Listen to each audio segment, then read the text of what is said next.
Well, ladies and gentlemen, I said yesterday on the podcast that I hoped I would be back today with Manchester United being in the semi-final of the Europa League, and by God are we in that semi-final. What an unbelievable game at Old Trafford last night, and one for the ages, it's got to be said. It will go down in history as one of the greatest comebacks regardless of the competition. It was absolutely scintillating. We're going to jump straight into it, guys. We're going to talk about the game. We're going to talk about the winning, losing, then winning of the game. It was absolutely a roller coaster of emotions last night. Please do hit the follow button, give us a 5-star review, and let's jump right into it.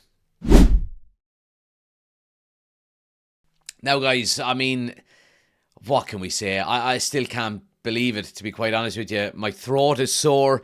I could barely sleep after the adrenaline. It was absolutely fantastic. It really, really was. And it was typical of Manchester United, both past and present in relation to comebacks and in relation to just inconsistency this season, So, look, I'm over the moon and like everybody else is, and it's great to see all of the clips online on social media and so on and so forth. But look, let's get into it. And it was such a roller coaster of a game. But I thought United, in the first half, let's talk about the first half, because we were fantastic.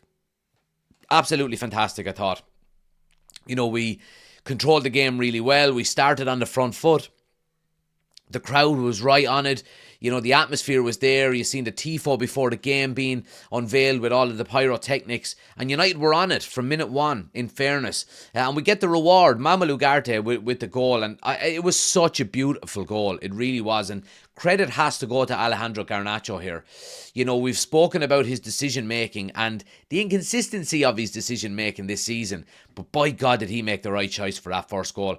The first touch from the pass from Bruno Fernandes to take it around two defenders was absolutely world class. It really, really was. And then, you would expect that Garnacho this season to just try and pull the trigger, even though the angle is probably too narrow, but he just pulls it back into the perfect area. And who's there? Only Manuel Ugarte, who, by the way, had an absolutely fantastic game as well. He was brilliant in the middle of the park, just the energizer bunny that you need, putting in tackles. And in fairness to him, he was getting forward as well. He was getting in behind, he was getting involved, and, he got his goal as a reward. And United, in fairness to them, I won't say didn't sit back, because obviously the tempo dropped a little bit when you go a goal ahead, and I suppose the atmosphere of the opening 10 minutes drops. It tends to lull a little bit, and it did a little bit after United scored, but United kept in control of the game, in fairness to them. I thought we kept them at bay quite well, and limited them to half chances, really. And again, look, I mean, the second goal came just before half time, a perfect time to get it. United take a free kick in their own half, and Maguire goes long with it. And I have to say, the direct ball worked last night on a number of different occasions. Garnacho got in behind a few times, and we seen Delo then on the end of the Harry Maguire long ball, and it was really, really bad defending from Wolves, from Lyon. And Delo, in fairness to him, when he needed a finish, as Andy Gray would say, when he needed a finish, by God did he give us one. And it was a great finish off the post and in. And United go in 2-0 at half-time, and everybody is thinking, happy days, here we go. Nice and handy, out for the second half now, just shut up shop, and yeah, don't do anything too stupid. But it is Manchester United we're talking about here, isn't it? But look, I mean, second half, nothing until I thought United, again, probably lacked a little bit of control in the second half, and Lyon made a couple of changes, and in fairness to them, it did work. Lacazette looked dangerous when he came on, and Tolisso scores from what is, I can't really put too much blame towards anyone, and Casemiro could have cleared the header better, although it did come to him quickly. Dorgu could have done better in terms of challenging for the ball to be put back in. Then there was a flick on, and then Lenioro was caught on the wrong side. So kind of a mismatch of errors, it's got to be said. But no one really to blame, and it's 2-1, and you can feel the tension in the room, and you can feel the tension in Old Trafford. And yeah, I mean, All of a sudden, then 6 minutes later, they go and they equalise, and we're cursing them. We're absolutely cursing them. Here we go, they throw away another lead, and it was the mentality aspect of it that was so disappointing. To be just discarded so quickly and for it to be turned over so quickly was so disappointing. It really was. And then on 89 minutes, we think we're going to extra time, and Tolisso gets sent off, second yellow card. And to be honest with you, I thought it was really, really harsh, to be honest. It was an accidental clip on Lenny Yoro, but he gets the second yellow. Because it's not a straight red, VAR can't intervene, and the red card is upheld. So it gives United a little bit of hope going into extra time. But yeah, I mean, just before the break, in extra time, Ryan Cherokee, and again, it was a breakdown, their left, our right. And even at that, you're thinking, are we getting caught forward here? And they're counter-attacking on us, but it didn't really look that way. Delo puts in a good challenge on the edge of the box, and it comes to Ryan Cherokee, and Delo goes there to try and close him down again, and the shot is really good, in fairness to them. It goes through Delo's legs, and Onana, in fairness to Onana, he couldn't do anything about any of the goals. And that's it. We're cursing him. It's game over. The mentality of this Manchester United team is not coming back. We've pretty much never seen it this season. And then Luke Shaw gives away a penalty, and it's 4-2, and all of a sudden Old Trafford starts to empty. I do think it was a penalty. It was a clumsy challenge, and maybe a challenge from Luke Shaw for a player who hasn't played an awful lot of games in the last 12 plus months, and Old Trafford starts to empty. People start to leave, and I can't believe people left. Could you imagine being one of them people, that left when United were 4-2 down on 109 minutes? And yeah, I mean, the rest is just crazy, to be quite honest with you.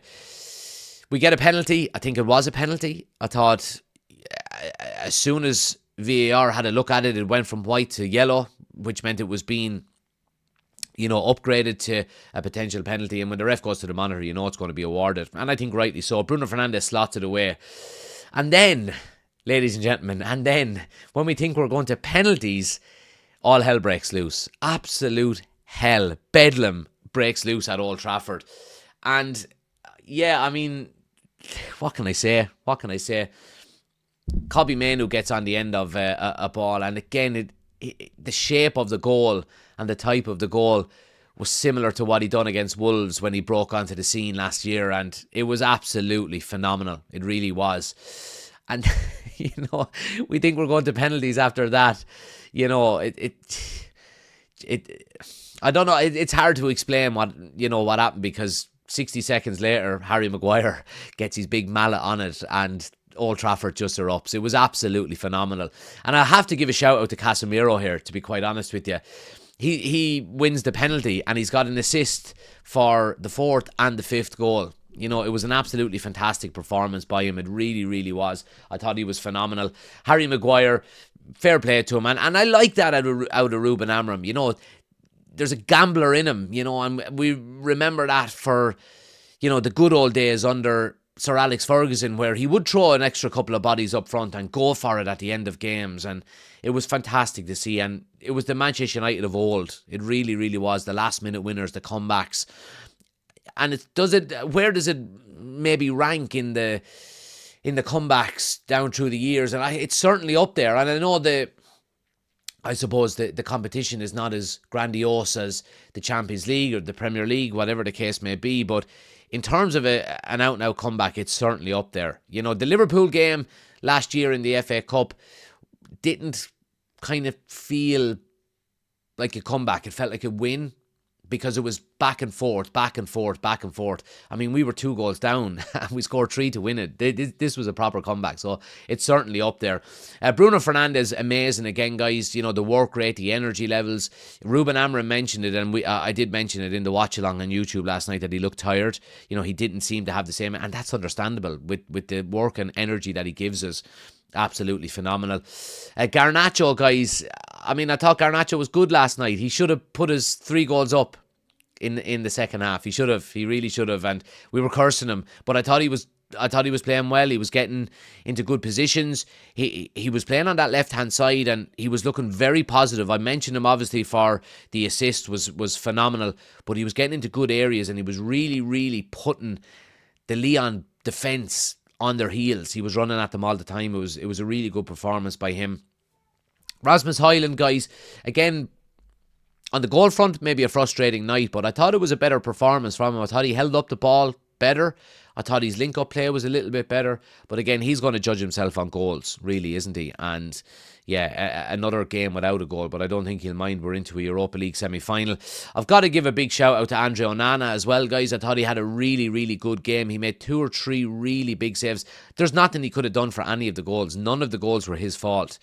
And he actually made 2 or 3 really good saves that kept us in the game at times. So big shout out to him. I think he's, done an awful lot to redeem himself from last week's performance. Lenny Yoro as well, guys. Lenny Yoro. We've got an absolute gem on our hands here with Lenny Yoro. I thought he was absolutely fantastic. To put his head and his body on the line, he put his life on the line, blocking that shot with his head, and it stunned the life out of him, in fairness to him. But I think on the ball as well, he looked so composed. He goes on a couple of these runs up into midfield now that I'm really enjoying, and he's linking up with Dorgu on that left-hand side. But defensively, he's really good for a player so young, and a player so slight. Well, not so slight, but he's still got some filling out to do. He's very skinny, and you'd expect that from an 18, 19-year-old. We've got an absolute gem on our hands. And Ruben Amorim, guys, let's finish up with Ruben Amorim, because he's setting us up to go on and win games. And I will continue to say, and I know the results before last night hadn't been great, but I continue to say the performances are improving. And I think these players are starting to understand what Ruben Amorim wants from them. The shape, the formation, the patterns of play. We're starting to see it. And we're starting to see in-game differences. I think last night it looked like for the first maybe 10-15 minutes that Rasmus Højlund was playing a little bit deeper than Bruno Fernandes, and he was closing down a lot more, and it looked like we were compact through the middle. And all of these things are subtle changes that you see within games. And I'm so impressed with Ruben Amorim. I've got to say, I'm so impressed with how he carries himself. He jumps up into the air when United scored a winning goal. Onana comes and celebrates with him. He picks him up. He kicks him in the arse when he's running away. It's brilliant. It's brilliant. And Ruben Amorim deserves this, in fairness to him. It's been so hard for him coming in mid-season and trying to change things, trying to change formation, trying to change tactics, trying to change personnel, and most importantly, trying to change mentality and attitude and standards. And I think he's on the way to doing it. I really, really do. I'm really, really impressed with Ruben Amorim. I love him, I've got to say.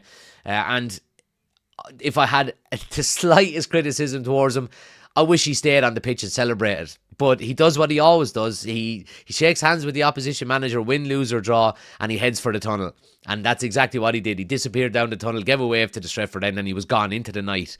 I wish he stayed on the pitch and hugged the players a bit more, and maybe gave a fist up to the Stretford end, in salute. But that's the way he is, and in a way I like it. In a way I like it. And I'm so happy.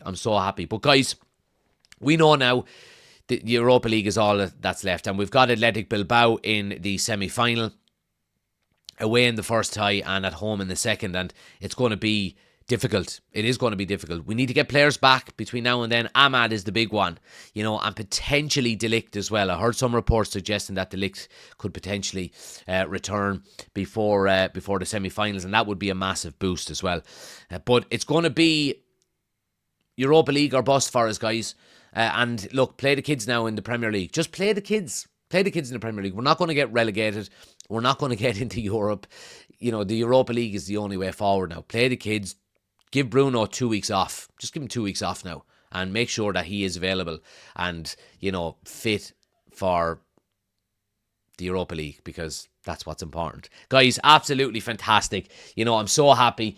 Please do smash a like on the video. Hit the follow button. Give us a 5-star review if you're listening on Spotify or Apple Podcast. I'm over the moon. It was an absolutely fantastic night. And I hope we have 2 or 3 more of them between now and the end of the season, and put our name on that Europa League and get into the Champions League next year. Thanks for listening, guys. I hope you have a great weekend. Happy Friday.